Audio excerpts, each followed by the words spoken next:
Hey guys, I literally could not wait to do this word because I got this today and literally this is going to help you guys so much. All right. So, we need to start looking at our husbands and our wives as if they are in a coma state. Okay. You have to understand something. Even though it is so painful, the other woman and the other man serve purpose. If it was not them in the picture, your husband or your wife would have already committed suicide. They would have already threw the towel in, because you have to understand something. One of my mentors that I have gained so much wisdom from likes to use the figure of speech, they are bewitched.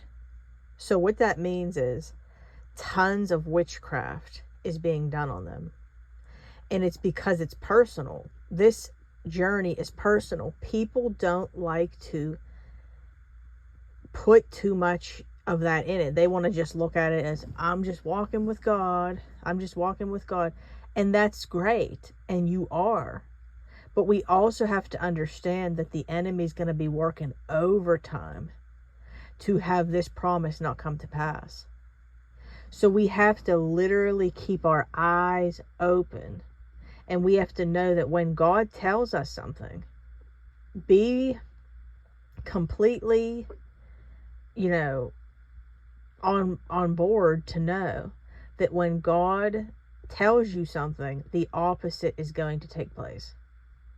So don't look at it as, God told me, that things are going to get restored, and then you're seeing that like nothing's changing, it's just getting worse.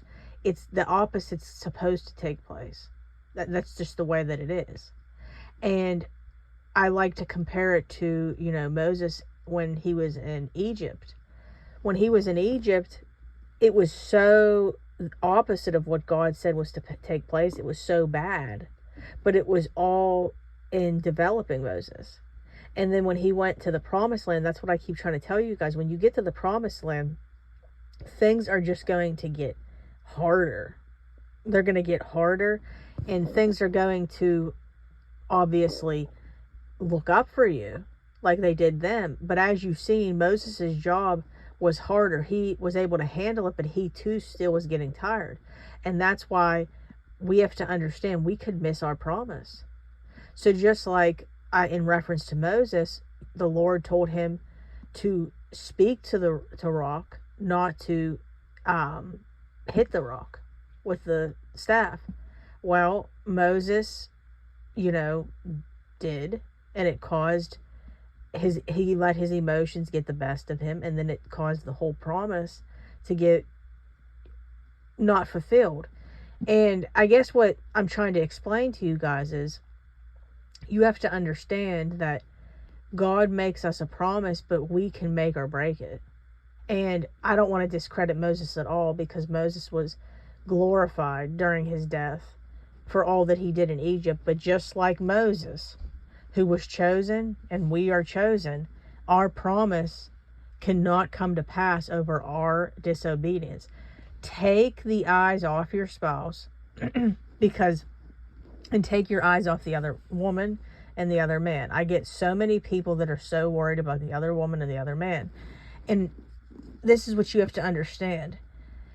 How the enemy likes to come in and get your spouse bewitched is they like to use drugs, alcohol, gambling, sex. Sex is a real big one. The spirit of lust is on so many prodigals right now, and he uses sex to really reel them in and keep them completely like drugged up. Like, I know that sounds insane to you, but he will use that in order to keep them in that state. But the other woman and the other man actually serve purpose, because even though you're looking at it as like, they couldn't love me and stuff like that. You have to understand, your husband or wife is checked out. They're struggling with guilt. They're struggling with shame. They're struggling with condemnation. And they're going to have thoughts constantly, like, about how they made the wrong decision. But then you got that counterfeit that's in the way, letting them believe, oh no, you didn't make the wrong decision. It's okay. It's okay. And they're temporarily keeping them bound. It's temporary. That's what I try to tell people. It's a temporary state. The other woman and the other man does not have the capability and the power to pray against what is going on. They're working for the enemy. They were sent by the enemy. You, as his wife or husband, you as the spouse, as the wife or the husband, have the power to pull them out. So I just told a couple people this today on our sessions. You need to be praying for the fire of God to come on down and consume what's ever going on, and have the fire of God come down and block the other woman or the other man from them having relationship or by them having sex. Let the fire of God come down and stop the other woman from the deception. Let the fire of God come down and stop any deceit my husband is doing behind my back, my wife is doing behind my back. Let the fire come down and stand in the way of my spouse. I heard this word today, and I literally just had to get this out, because I wish I would have heard this a long time ago. This is what you need to be doing. You need to be praying that other woman, that other man away, and saying, let the fire of God consume them. You have to understand, it's not about, people want to say, oh, well, that's not very Christian to do that. No, God himself says to be warned for your spouse. And Paul himself says, godly sorrow leads to repentance, which leads to salvation. As long as you're in the mindset, oh no, I'm not going to do that. I'm going to keep these prayers, oh Lord, please, bless my husband. Oh, please, Lord, help my husband, help my wife. It's not that God doesn't hear. Of course he hears you, but you got all of hell up against you. I got to get loud, guys. You got all of hell up against you. You will be stuck. This is enough to take anybody out. Satan is coming for you. He's coming for you. You got to get mad at him. You got to get mad at him. And you got to say to yourself, I am done with this. I am done. And you got to start getting radical with your prayers. And you have to get loud. I mean, you want to start showing it. And I get it. Sometimes we're so tired. We're just like, you know what, God, all I'm going to do today is I'm just going to say your will be done. We get those days. But you got to start getting radical. That other woman, that other man is just a distraction to get you off your game. You need to be worried about you right now. Take your eyes off of your spouse and take your eyes off of that counterfeit. And I'm telling you right now, work on you. That is what you need to be doing, is working on you. If you work on you and you keep warring and asking for that fire to come down, you're going to see things start to turn around. You got that authority. Like I said, that other woman and that other man, they don't got that authority, because guess what? They're working for Satan. They're working for him. So they don't have the authority. You have to understand something. People will get so close. They will get so close, and all of a sudden, they'll go from starting to see breakthrough, and they get so tired because Satan will send all these attacks, and they can't take it no more, so they throw the towel in. They let their emotions take over. Don't do it. The opposite's going to take place. And we have to also understand that one thing that I heard, and literally this is so true, there are times when Satan will have you believe. Okay, so like, remember now, when God gives you a promise, maybe he gives you a vision, maybe he tells you something, expect the opposite to take place. But then you have to understand, Satan will actually let you believe, oh, like your husband or wife will say, oh, okay, I'm coming home. Oh, okay, you look so good today. I miss you, whatever the case is. And you start saying, oh, that was God. That was God. And it could be. But then there are times where Satan will actually allow those things to take place. So you think that was God to pull the carpet from up underneath of you. I'm telling you right now. And when my mentor said that, I'm thinking, wow.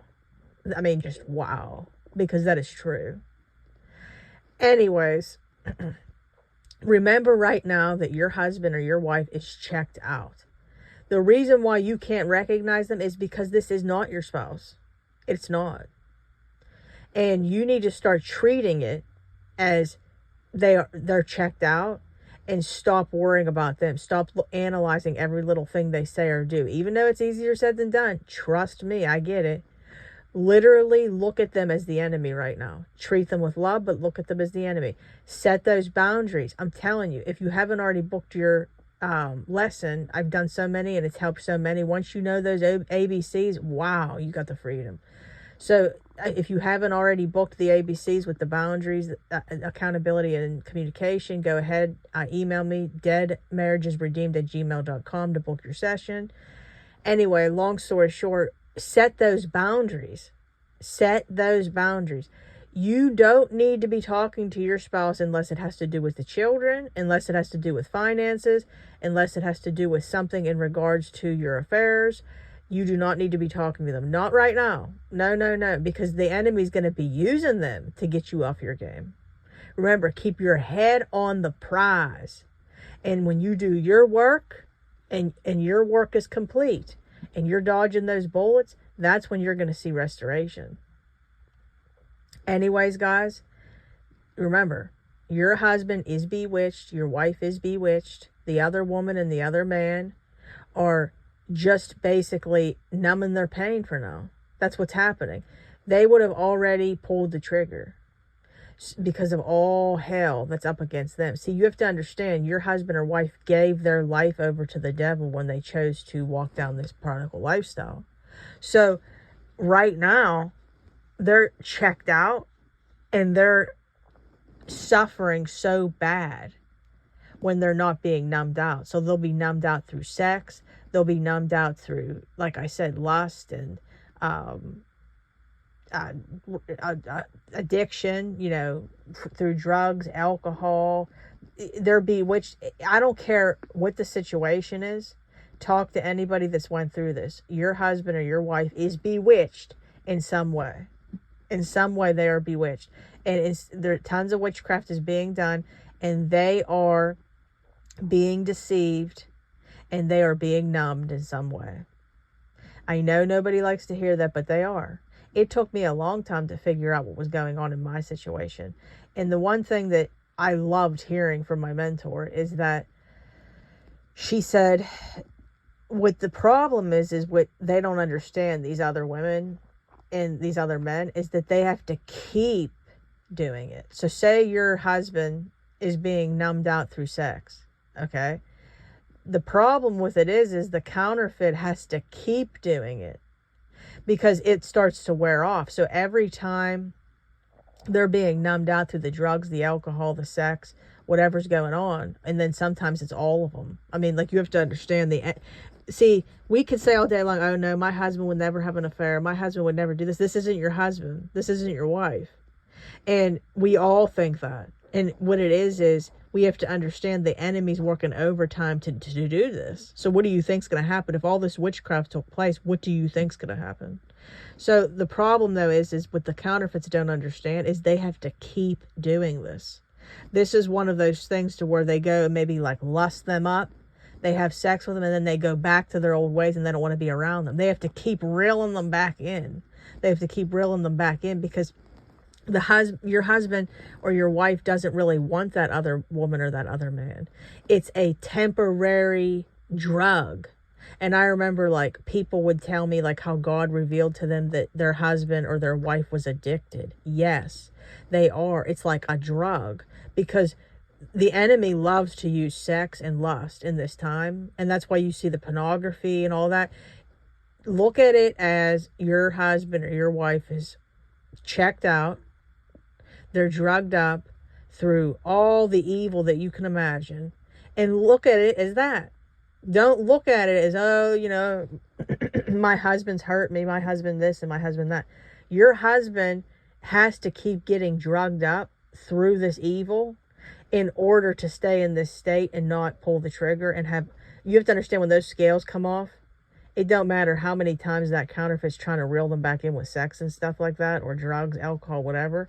They're going to see everything they did for what it was. So I'm telling you right now, keep your head in the game and dodge those distractions. Dodge them, focus on you, and focus on God. Anyways, guys, I hope this word blessed you. If you haven't already, subscribe to the channel, like the video, please. It helps get the video out to more people, and this is my assignment. Leave a positive comment. If you haven't already booked your session, next week is getting a little full, so go ahead and email me at deadmarriagesredeemed@gmail.com to book your one-on-one session. And I'm also doing the ABCs still. We're gaining so much out of that. Once you learn those ABCs, I'm telling you, with all relationships in your life, and when you start exercising them with your spouse now, when the Lord will open up communication again with your spouse, I'm telling you, it's going to be a walk in the park. Anyways, that all being said, I'm trying to get it arranged to where we can do a movie night soon. And we can watch a marriage restoration video and have everybody, like, movie, and have everybody get to know each other. If you haven't already, join the Facebook group. It is Dead Marriages Redeemed. Come on over and join. And I hope everybody is having a wonderful Thursday. I am exhausted, guys. I've been doing sessions nonstop. I'm still working, of course, and then I have to obviously work on my family, and, you know, it's summertime. My son, you know, is so filled with energy. Love him to death. And that's what we're going to be going over too soon, is how to handle your children in this time. This is something that is very important, because we don't realize how much we can cause wounds in them in this time. Anyways, I love you all. I hope you have a wonderful night. And I hope that this video blessed you, because it sure blessed me when I heard this information. I wish I would have heard it sooner. All right, guys. God bless.